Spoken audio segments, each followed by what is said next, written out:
Pourquoi, après la mort d'Idriss Déby au Tchad, vous êtes-vous empressé d'adouber son fils lors d'un coup d'État constitutionnel?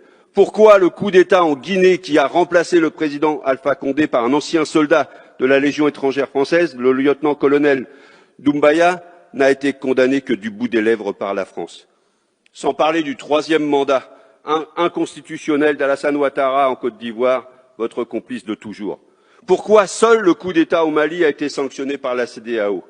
Ce blocus ajoute de l'huile sur le feu et ne fait souffrir que la population.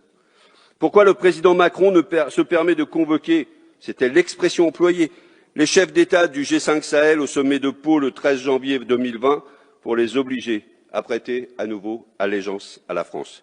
Pourquoi refusez-vous de valider l'enquête des Nations Unies sur les bombardements par l'armée française à Bounti, au Mali, le 3 janvier 2021, qui a fait une vingtaine de morts dans un rassemblement qui n'était vraisemblablement qu'un mariage? Sans compter le double jeu de la France au Mali, du fait de son soutien implicite au mouvement rebelle du nord du Mali et dernièrement le mouvement national de libération d'Azawad.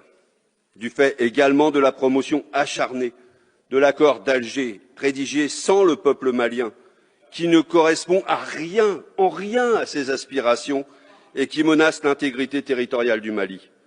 Et évidemment, je ne parle même pas du franc CFA et de son avatar, l'ECO, cet instrument de domination monétaire de la France dans la région. Face au blocage des voies démocratiques, il semble que pour beaucoup, l'envie d'indépendance et de souveraineté a remplacé le désir de démocratie. C'est un changement majeur qui bouleverse les dynamiques au Sahel. Évidemment, pour nous, élus démocratiques, moins fragiles que celles de ces États, l'inversion des priorités entre souveraineté et démocratie nous dérange au plus haut point.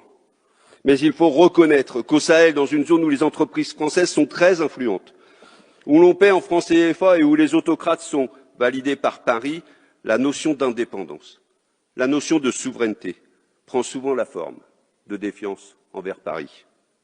Une défiance renforcée par l'insécurité qui ne recule pas.